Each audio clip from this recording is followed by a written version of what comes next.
Okay, good luck. Thank you so much, Nick. Okay. The broadcast is now starting. All attendees are in listen-only mode. Greetings to everybody. You are all welcome to today's ISQua webinar on why hospital-wide mortality ratios should be avoided with Professor Nick Black. The reason for today's topic is that there is a pressing need to assess the quality of hospitals. Many countries have chosen to use hospital-wide mortality ratios, which have the attraction of simplicity and providing a single measure. But these measures are misleading, and Professor Nick Black will discuss the reasons for that. We are delighted to have Nick Black with us today, who is the Professor of Health Service Research in London School of Hygiene and Tropical Medicine. His main interests are the use of clinical databases for evaluation and audit of health services, patient-reported outcome measures, the relationship between research and policy, and the history of health services. He co-edits the Journal of Health Services Research and Policy and was also a founding chair of the UK Health Services Research Network. And in 2006, he published Work in London's Medical History to raise public understanding of health services and healthcare policy through 7 Walks Through London. Since 2007, he has advised the Department of Health, NHS England, and the Care Quality Commission on several aspects of quality assessment, including avoidable hospital deaths, PROMs, and national clinical audits and inquiries. In 2013, he was the first recipient of a new International Career Achievement Award for work on PROMs by the Medical Outcomes Trust, USA. Just to remind you that Professor Black's presentation will take approximately 35 minutes today, and we will have the rest of the time for any questions that you may have. Please type your questions in the question box provided, and we will pose the questions to Professor Black at the very end of his session. I hope you will enjoy this presentation, and over to you, Nick. Thanks very much, and good morning, good afternoon, good evening, depending where you are around the world. On a topic that, as Juliana has already pointed out, although it started in recent times in England, it has spread to many other countries who are still adopting a method that I want to suggest to you would be best avoided. That is the attempt to judge and assess the quality of a hospital by using a hospital-wide mortality ratio, a ratio of all the deaths taking part in the hospital. What I'm going to do is address 5 questions. Why are hospital-wide mortality ratios not meaningful indicators? What do other methodologists think? To make the point, this isn't just my personal view. Even if they are inaccurate, does it actually matter? Does it do any harm? Why is it, given what I will have said, challenging the use of hospital-wide mortality ratios, why is it that they're still being used? And then perhaps the most important point is, well, even if we're not going to use these ratios, how might the quality of hospitals be assessed? So let's start by thinking about why a hospital-wide mortality ratio is not a meaningful indicator.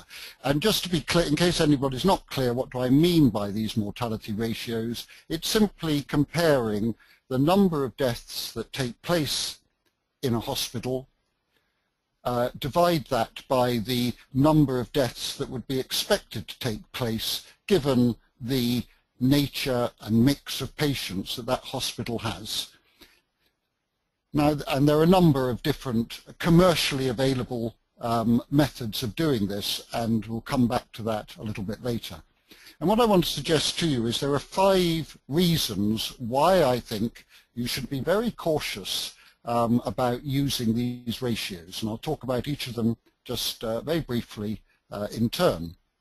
The first is that it's a really strange and mistaken concept to consider death as an indicator of the quality of a hospital.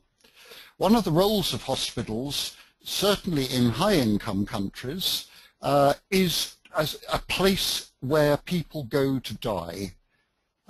In most countries, most of us would much rather when our death comes, if we can manage it, in other words, it's not a sudden, unexpected event, would rather die in our own homes with those nearest and dearest to us rather than in a hospital. But be that as it may, in many countries, hospitals have become the place where we manage death, and we could talk about that as to why that is the case, but there's all sorts of social, cultural and practical reasons. In England, it's true for about half the deaths. Half the deaths take place in hospital. It'll vary between other countries, and you may be familiar with what proportion it is in your own country. So therefore, death is not an appropriate outcome measure to judge the quality of a hospital, as this rather strange but very accurate little headline from a recent news story from Scottish hospitals pointing out that it took a university study to find that death is a core business in hospitals in Scotland, and that's true of certainly most high-income countries. So therefore, why would one use death as a judgment of the quality of a hospital? Now, I could stop at that point and say, well, that's enough reason to be cautious about using these ratios, but let's go on to the other reasons. Having said that lots of deaths take place in hospital, the problem is exacerbated because the proportion of deaths in a population that occur in hospital varies. So if you take England, it varies from some districts where about 40% of the deaths take place in hospital to as high as 65%. And that simply reflects the availability of alternatives, hospices, domiciliary care for helping people manage deaths, cultural factors, and so on. Now, this is really important because if you look at the data and look at hospital-wide mortality ratios, they are associated with the proportion of deaths in a population that occur in hospital. So if you've got a higher proportion of deaths in hospital in an area, it will inevitably have a higher hospital-wide mortality ratio. In theory, it shouldn't, if all the adjustments for the differences in cases have been taken into account. But as you may be aware, no amount of case mix adjustment is perfect, and it's probably reflecting that. So just by reducing the number of deaths taking place in the hospital will reduce the hospital-wide mortality ratios. The third factor are what I'd call the inadequacies or the vagaries of the data. Now, this is going to vary between countries, and the comments I'm going to make refer to our routine hospital information that we have in England. It will be different in your country, but I'd be very surprised if your routine administrative data, which is the data that's used to create these ratios, is very much better, or it may have different problems. Here's 3 examples of why the data is not fit for purpose. The first is that professionals, in particular I'm thinking here of doctors, make different judgments in what they decide is a patient's primary diagnosis. So, for example, an elderly person admitted to hospital, really quite sick, might be diagnosed as pneumonia, but a different doctor might diagnose the primary problem as septicemia. Why does that matter? Well, because the expected death rate, fatality rate from pneumonia is lower than that from septicemia. So if you judge your patients as having septicemia rather than pneumonia, you will have a higher expected mortality, and therefore your mortality ratio will be lower, and it will look as though the quality of your care is better, just because of the difference in professional judgment. A second is the proportion of the patients who are recorded as being admitted for palliative care. In other words, it is expected that they are going to die.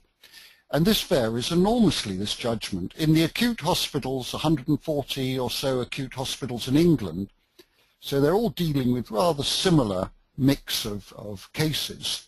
Some hospitals, only 0.3% of the deaths that occur in that hospital are those patients defined as having been admitted for palliative care, for end-of-life care.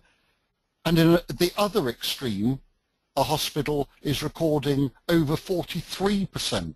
Huge variation, 120-fold variation. And again, this makes a big difference because some of the mortality ratios, the way they're calculated, exclude all those deaths amongst people who are expected to die, who are admitted for end-of-life care.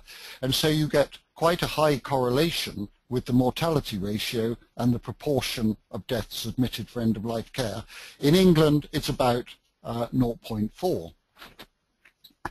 And then the third factor is that these are administrative data. They're not sophisticated clinical databases.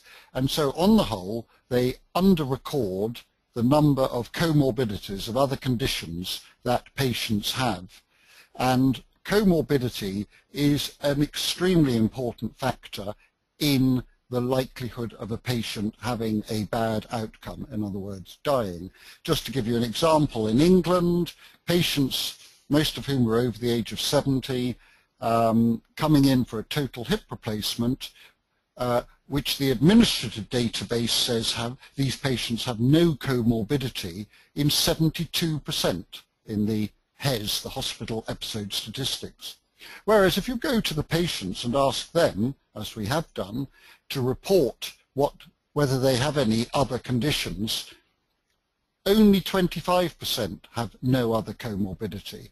So it's a huge underreporting, and of course that underreporting varies between hospitals. So again, a hospital that records lots of comorbidity will have a higher expected number of deaths and therefore will have a lower mortality ratio and appear to be providing better quality care. But in fact, it's nothing to do with the quality of the care. The fourth problem is even when you've got those data and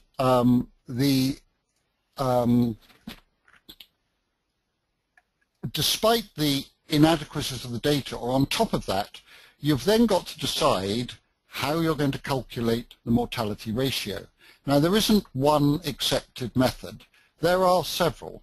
Some of them, like the hospital standardized mortality ratio, the HSMR, has been exported from England and used in quite a lot of countries. In this country, in England, we also use something called a SHIMI, something called a RAMI. These are just acronyms. And the point is that depending which model you use, you get different answers. In Massachusetts, in North America, a few years ago, the state government decided that perhaps they should consider using hospital-wide mortality ratios. But before doing so and following the path that England and Netherlands and other countries, Singapore and so on, had taken, they thought they'd investigate. And so they took the data for 3 years for their hospitals, and they invited 4 commercial companies who provide this service of developing mortality ratios to look at the 28 hospitals and tell them which ones were better than expected and which ones were worse than expected in terms of their mortality. And for 12 of the 28 hospitals, 43% of them, that a hospital with one method was defined as higher than expected mortality. In other words, it was a poor performer. And that same hospital, using a different mortality ratio method, had the opposite conclusion and said, no, it's lower than expected. It's better quality care than average. So just picking up which method makes a difference. As a result of that, This is from the Boston Globe, the newspaper covering Boston, Massachusetts. As you can see, this is in 2010. The state government of Massachusetts decided on the basis of this, the current methodology for calculating hospital-wide mortality ratios is so flawed that officials do not believe it will be useful to hospitals and patients and could harm public trust in government. Pretty serious indictment. And therefore, as a result, Massachusetts rejected the idea. The final reason to be concerned is that the validity of hospital-wide mortality ratios has never been demonstrated. They were first introduced with claims that they were a diagnostic tool. In other words, a hospital-wide mortality ratio would tell you that a hospital's quality was poor. Well, that is a hypothesis. Are hospital-wide mortality ratios a valid indicator of the quality of care in a hospital? Now, that could be answered and addressed with scientific research by looking at associations between mortality ratios and other measures of quality of care. There has been very few studies that have done that, and those that have failed to find any clear association, and often no association at all. More recently, the advocates of the ratios have said, well, it's not diagnostic, because I think they accept that it doesn't stand up. It's a screening test or a smoke alarm.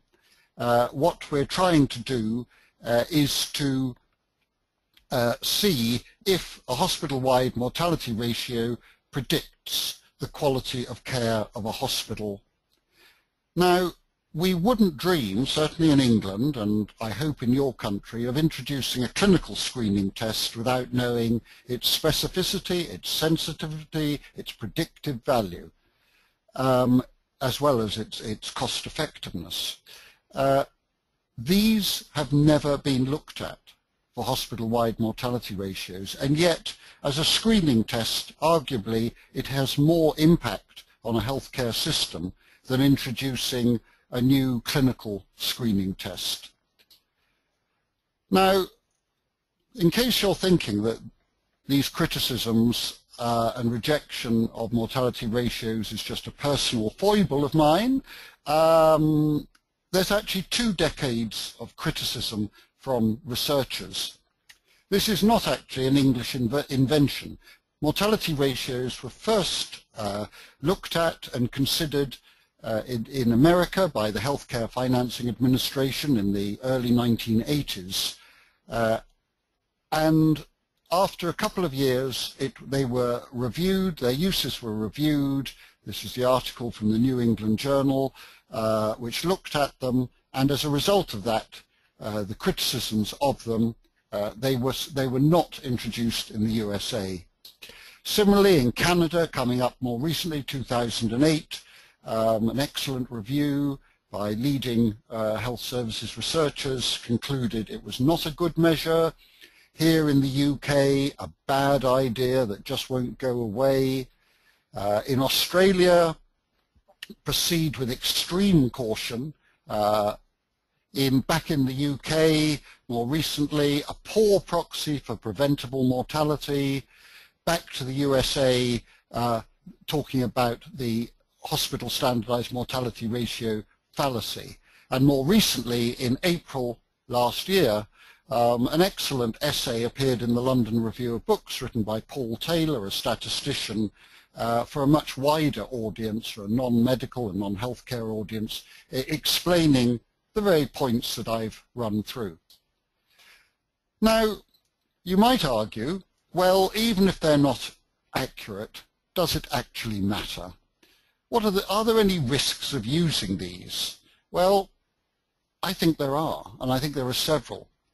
The first is that if the mortality ratio is not an accurate measure of the quality of a hospital, and these are produced and published, it will damage the reputation of the hospital, it will stigmatize the hospital, there'll be a loss of public confidence from the local population, it leads to then recruitment difficulties, so hospitals then can't recruit doctors, nurses and others, and it then becomes self-fulfilling. the hospital spirals down, and almost certainly within time, the quality of the hospital will deteriorate. Perhaps more important, the use of these measures really shows a lack of compassion to those people who have been bereaved and their nearest and dearest have died in the hospital in question. Because it's perfectly reasonable for them to believe that maybe the hospital, their nearest and dearest died because of poor care in the hospital, and they've got to live with that for the rest of their lives. And it may be they say, well, I remember when I visited, I wasn't happy about the care my mother, my grandfather was getting, and I should have said something, and maybe if I had, they wouldn't have died. And they've got to live with that. And that really shows a lot of lack of compassion to the bereaved.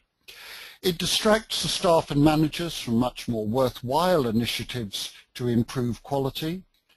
It wastes precious health service resources, in our case the NHS, because the private companies that produce the mortality ratios then say to the hospital, your mortality ratio is excessive, but we can now provide you with a solution if you pay us quite a lot of money. So there's resources wasted, and it does harm to the managers and the clinicians. And certainly in England our experience has been some very good chief executive officers have suffered reputational damage. Some have even lost their job on the basis of a mortality ratio, despite, as I hope I've persuaded you, they are not fit for purpose. And then it can also do much wider damage to undermining trust in healthcare in general. I can only give you examples from England and the NHS, but these are the sorts of newspaper headlines that have taken place in England in the last few years, talking about a horror hospital, killing season on the wards, 13,000 dying needlessly in the worst hospitals, the bosses of the hospital in a deaths cover-up, deaths cover-up again. Hospitals hired me to fiddle the death figures. This was on the basis of a hospital improving the coding of their data, and then actually wanting the staff in the hospital to be held responsible and to be treated as criminals with possible jail sentences, and so on. The views in England are we still use them, although with increasing caution. This was a quote from the medical director of the health service in England in last year, just over a year ago, in a report published that looked at the quality of care in 14 hospitals in England, in which Bruce Keogh's talking about the use of mortality ratios and their application to trying to determine the number of people who had died unnecessarily, producing the sorts of headlines in the newspapers I've just shown you, saying it is clinically meaningless and academically reckless to use such statistical measures to quantify the actual numbers of avoidable deaths. So why are they still being used?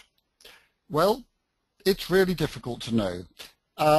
It seems to be that this single, simple measure, which appears to tell the story of a hospital in all its complexities in one number, is terribly attractive to politicians, to the media, and to others. It's easy to produce, it's cheap to produce because it's just based on data that's already collected for administrative purposes.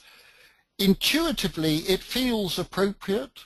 If you talk to members of the public, they would say, well, yes, surely the number of deaths in a hospital indicates how good it is. As I hope I've shown you, it doesn't do that. I think the answer, we have to go back to the American commentator H.L. Mencken, who said, some years ago, for every complex problem, there is an answer that is clear, simple, and wrong. And this is a very good example of what Mencken was talking about. There are very, very few complex problems where there's a simple answer. And I think we should always be cautious when anybody suggests a simple answer. Okay, so we absolutely need to assess the quality of our hospitals. And if we're not going to use hospital mortality ratios, which I don't think we should be, how should we be doing it? So just very briefly, because we could spend a whole webinar on how to measure hospital quality, I just want a few points. The first is, I don't think we should rely on numbers. We'll come to numbers in a moment. Some of you may know that there was a big inquiry into one particular hospital in England, which there was great concern about its quality, mid-Staffordshire. It led to enormously elaborate and expensive inquiries. And what it came down to in the end, although there were multiple problems identified by Robert Francis, who chaired and ran the inquiry as a lawyer, the number one problem that underlay the whole thing was that the trust, the board of the trust, the board of management, failed to listen to patients' concerns. The board did not review the substance of complaints, and incident reports were not given the necessary attention. So back at the start of the concerns in 2003 and 4, patients, their relatives, nursing staff and others were saying, we are not happy with the quality of care in this hospital, and they were ignored. And so first and foremost, if we want to assess hospital quality, the boards of hospitals must have ways where they listen seriously to the concerns of patients and staff. The second then, turning to the quantitative issue, is we need to consider a portfolio of measures. It's not about one measure. It would be lovely if we could just have one measure. Life would be so simple. But hospitals are very complex organizations, as you all know, and therefore we need to consider a wide portfolio that cover the three main dimensions of quality: safety, things like patient incidents, patients' falls, pressure ulcers and so on, hospital-acquired infection rates. We need to consider the humanity of the care, or the experience patients have, how long they're kept waiting, whether they're treated with dignity and respect, and many other things, and the effectiveness of the care. Does the care actually lead to health gain, to improvements? Do the doctors and the nurses comply, adhere with the best scientifically evidence-based guidelines of how patients should be treated? And I think that if we follow those issues, then we will do much, much better. However, a final note. Given that the public and the politicians are concerned about hospital deaths, and although, as I've said to you, death is not a useful measure for assessing the quality of a hospital, we cannot actually persuade the public and politicians of that, I don't believe. It would be wonderful if we could, but it really feels to them it's got to be important. So we can't ignore death. So what can we do about it? Well, I think what we might do, and this is something that we're exploring now in England, and it is being looked at in other countries, is to consider the use of looking at hospital deaths to identify which ones are avoidable, because those are the ones that are the ones we're really concerned about. We're not concerned about the deaths which were expected or happened even though the best possible care was provided, which unfortunately will always be the case. And we do this through retrospective case record review by experienced doctors and nurses, and they look through the records of patients who have died in the hospital and address two questions. Did a problem in care contribute to the death? In other words, was something done to the patient that shouldn't have been done? Or more commonly, the problem was something not done that should have been done? And then, secondly, did that failure, because the failures take place and it doesn't actually make any difference to the outcome, was the death avoidable? And the way that we've been exploring that in England is to get the reviewers to rate on a 1 to 6 scale, and then you can choose which ones you define as avoidable. So we've been looking at all those where the people reviewing the death think that it was more than a 50% chance that the death was avoidable. It's not perfect, but I think it's better if we've got to do something with hospital deaths for a number of reasons. One is it focuses directly on the issue of concern, which is avoidable deaths. Secondly, it has much higher credibility with clinicians compared with mortality ratios. It's a method that clinicians are familiar with, and clinicians are always concerned with statistical approaches because they don't take into account sufficiently the complexity of the cases. And do remember that most of these deaths, certainly in high-income countries, are occurring in the typical patient is 87 years old and has multiple morbidity.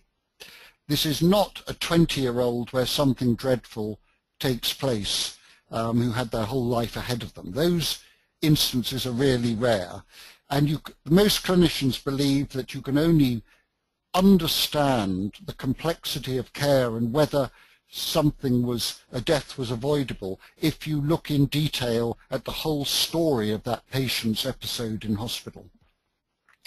The reliability of reviewing death records, case records, is far from perfect, but with training and with using standard forms is adequate.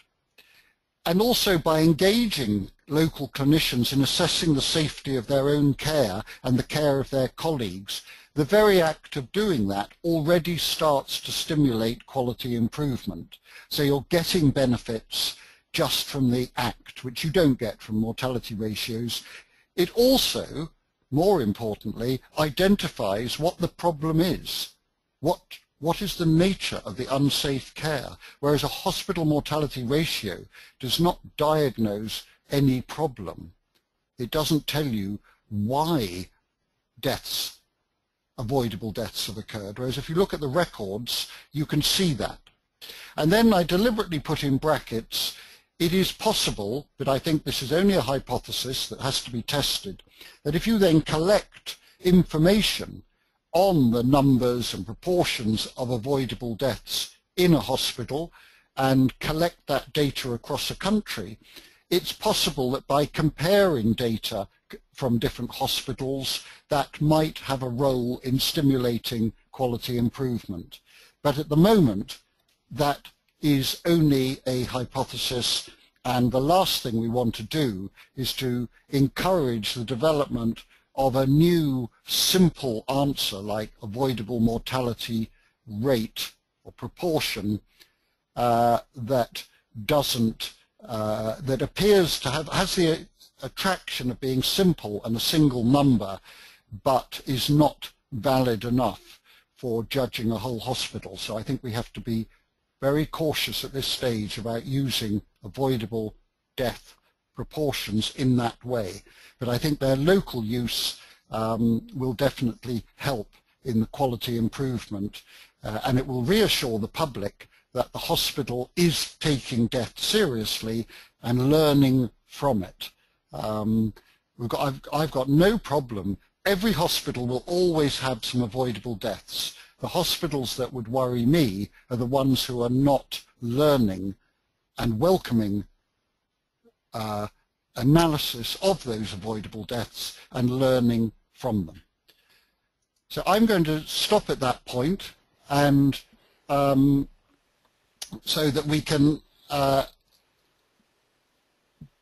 go back, so that we can hear your comments. as to any questions you've got, any experiences you've got. You can be as challenging as you like. So I'll hand back to you, Liana, to hear what questions we have. Thank you, Professor Black, for this very exceptionally engaging and impressive presentation. We do indeed have a couple of questions, and the first is coming from Ada Costarelli, a very interesting question indeed. First of all, she is thanking you for a very interesting and very clear presentation. She's saying, I always thought hospital-wide mortality rates were problematic, but more so because they confound factors and make their reading nebulous. I wonder still, could such rates still be collected and not released or shared only with hospital management for their reference? I would think that if we stop measuring mortality rates, we will lose the opportunity to improve the process of measurement itself. Practice makes perfect, though here perfect has a long way to go. Okay, that's a good question and a fair point. Well, from what I said about the validity of these measures, I don't agree. I don't think that a hospital-wide mortality ratio has any value. I don't believe them. I'm really not interested in a hospital-wide mortality ratio. I don't think it tells me anything about, as a patient, the quality of a hospital, and I don't think it tells the managers that. So I don't see the argument as to why even if you could politically keep the information private, which you certainly couldn't do in the United Kingdom, legally you couldn't do that. They would have to release that information. But in other countries it may be that you can keep that private. But actually, if I was a journalist, I would be very suspicious of a hospital that had information that it was not prepared to share with the public. I would wonder what they were covering up.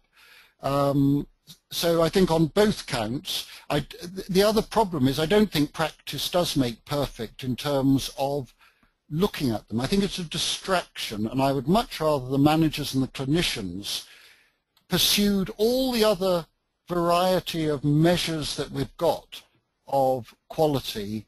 Some I only just put a few examples on the slide towards the end there, and it'll obviously vary between countries.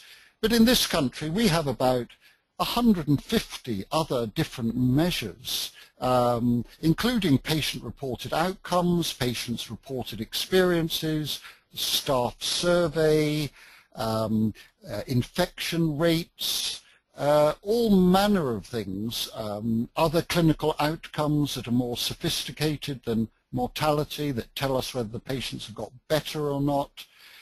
So there's lots and lots of data to use. So why use data, a measure that I hope I've persuaded you actually is very inaccurate and does not have any proven validity? Thank you, Professor Black. The next question is coming from Claudine Shepherd. She is asking, what suggestions would you give to clinicians who continue to use hospital-wide mortality ratio as an indicator of quality care? In my country, one of the indicators to measure quality of care is mortality rates. Well, I know that's what I say. It's being used still, and I understand it's even being introduced afresh in countries that haven't done it, even though there's 20 years of criticism, critique, analysis by epidemiologists, health services researchers, statisticians, showing that it is not a valid measure. Well, I would talk to these clinicians. In my experience, it's not the clinicians who want to use it. It's politicians, it's some policy makers, it may even be the media, and explain to them that or ask them to demonstrate the validity. And I'd guess they will not be able to because it hasn't been demonstrated. And to say to them that there are valid ways of looking at quality, but they're actually misleading themselves by using mortality ratios. Thank you, Professor Black. We have another question from Ada Costarelli, and she's asking, wouldn't you think that the proposed measures, safety, patient-centeredness, effectiveness, suffer from similar measurement problems, like reliance on correct reporting, completeness of case record reporting, core morbidities, risk adjustment, variance of patient expectations? Very good question. Yes, all the measures, and I just showed, as I said, just showed a few examples, but each of them there are issues. So you're absolutely right. Some things, and of course this is going to vary by country, so I can really only talk for England, but some of those measures we know are accurately recorded. So our MRSA, our hospital-acquired infection rates, are accurate, because there's a legal requirement to report them. So that's okay. Similarly, we have in England lots of specialist clinical databases. So for instance, the critical care doctors collect data on all their patients receiving critical care, and they collect very detailed, comprehensive physiological measures and so on, such that the case mix adjustment is adequate and good enough, the data is complete enough that they can use those data to come up with valid measures of the outcomes. And we have that for a whole range of things, for things like hip replacement surgery, or for admissions of patients with acute myocardial infarction, patients with severe trauma, neonatal care, and so on. So there's lots of data that is very detailed, complete and accurate enough for this purpose. A little bit of missing data doesn't matter. The problem is obviously if there's a lot and if it's biasing.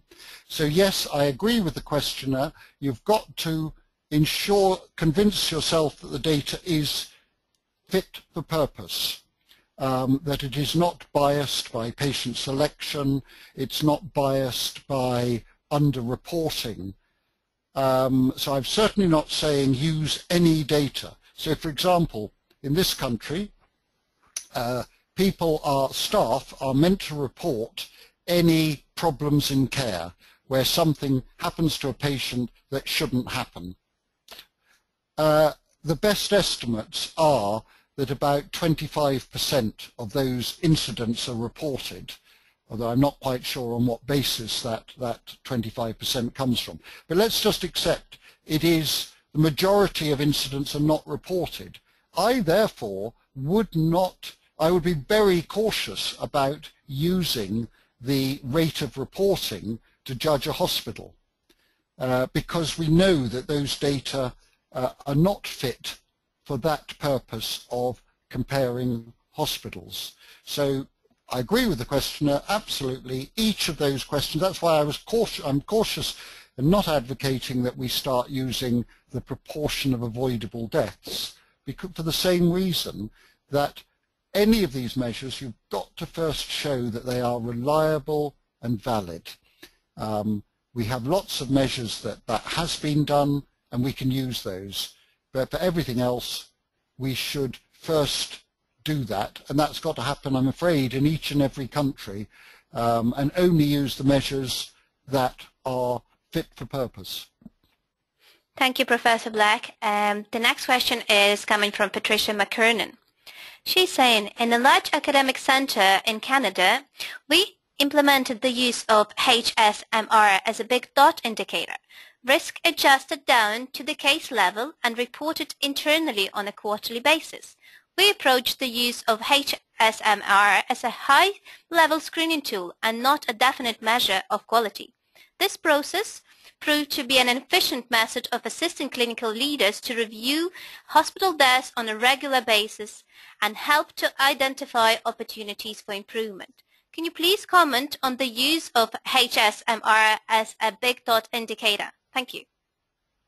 Okay, well, I mean, the screening tool issue, which I addressed, certainly for screening to identify hospitals, I know it's different from Patricia's comment, which I'll come to, has never been demonstrated that it actually satisfies the requirements of a screening tool in terms of sensitivity, specificity, and so on. And I would also question, and there's a challenge, in your hospital to actually do that and see if it is actually picking up the areas of the hospital where the poorest quality is. In other words, check the sensitivity, specificity, predictive value of it. The fact that it's been introduced and as a result of that it's being used to, as I understand it, to identify those areas of the hospital where there are more deaths than expected. I think that sounds like what's being used for. But I would advocate that you should be looking at all the deaths in the hospital with a basic screening tool, looking at the case records of all the deaths, and there are all sorts of screening tools for that, like the global track and trigger tool and others, which are reasonably quick, and from that you identify the deaths which look as though there might have been a problem, and then you have to do an in-depth review of the full case record. When you do that, the experiences in England and in the Netherlands and in Canada are that only about 5% of deaths are avoidable. 19 out of 20 deaths in a hospital are not avoidable. I mean, this is one of the reasons why hospital standardized mortality ratios are not a sensitive measure, because, to use the technical jargon, the signal to noise ratio is hopeless, because only 1 in 20 deaths is avoidable. Therefore, the majority of your data is dominated by the 19 out of 20 that are not avoidable. And that's sort of, in a simple terms, why a mortality ratio is not a sensitive measure. So I fully accept in that hospital in Canada that you're looking at deaths, but I don't understand what, I think by starting with the standardized mortality ratios, you might actually be looking in the wrong parts of the hospital. I would look at all the deaths, as I say, in the way I outlined. Thank you, Professor Black. We do have a lot of questions still to come, and the number of them that are already been posed. The next question is coming from Charles Payne. He's thanking you for a very thoughtful presentation and wondering how sensitive staff experience is as a measure of performance and indicator of problems. Okay, I'll be quick now with answers. The answer is it appears to be very sensitive, and certainly in England we are now getting very interested in using the staff survey responses, and I tell you in particular we have some survey data which come in from the most junior doctors who are fresh from medical school, still quite idealistic. They've been taught what good care should look like, and for the first time in their lives they find themselves working as doctors and seeing the reality, and they are really good, and so are student nurses. We haven't proven this yet, but we are taking those staff survey data very seriously now. Thank you, Professor Black. The next one, a very interesting question as well, is from Tiny Masuka. She's thanking you for a thought-provoking presentation and asking, given the arguments against the use of hospital-wide mortality-wide ratio, is it ethical then to continue calculating them and using them to inform policy and further actions? Well, you won't be surprised to hear I don't think it is.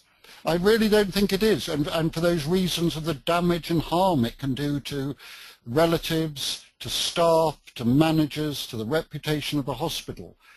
I'm absolutely in favour of assessing quality of hospitals, and where a hospital is not performing as well as it should be, helping it improve. I do not support the idea, though, of identifying hospitals and naming and shaming them, and then they're pilloried in the press. That does no good for, obviously, for the hospital and the staff, but more to the point for the public, who must be our primary concern. Thank you, Professor Black. The next question is coming from Fatima Al-Amri. She's saying WHO uses mortality rate as an overall health indicator. Most of these countries would follow WHO in such measurements. Would it be helpful to approach WHO with this direction? Okay, I have to admit I don't know whether WHO use hospital mortality ratios. They use mortality rates for populations, which is quite different. And of course that is a useful tool, epidemiological tool, to look at the health of a population. But of course the performance of a hospital is only one contributing factor to a population's mortality rate.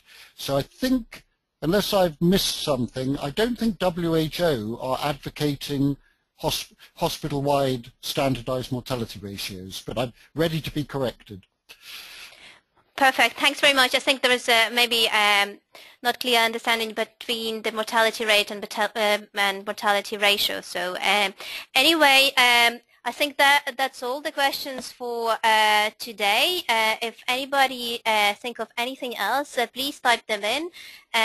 Just to remind everybody that the recording of this webinar will be available on ISQua website within 24 hours from the live webinar taking place. So please pass the information to anybody who might benefit from the information in this webinar. Please also note that the fellowship program participants who attended this live webinar will be able to claim 2 credit points for taking part, and participants who are going to view the recording of this webinar at the later stage will have to answer the compulsory questions to enable to claim those credits. Let me see, we don't have any more questions, so I would say I would like to express huge gratitude and huge thanks to Professor Black for delivering this very interesting and very engaging webinar and very informative. And on behalf of ISQua, I would like to thank him for doing such brilliant work in his field. I would also like to thank all of the attendees for being such a wonderful audience and for having so many questions. The only thing that I would like you to do is just to fill in the survey at the end of the webinar to improve the quality of running our webinars. Once again, thank you, Professor Black. Thank you for your time, and thank you for this very interesting presentation. And thank you. Thank you. Goodbye.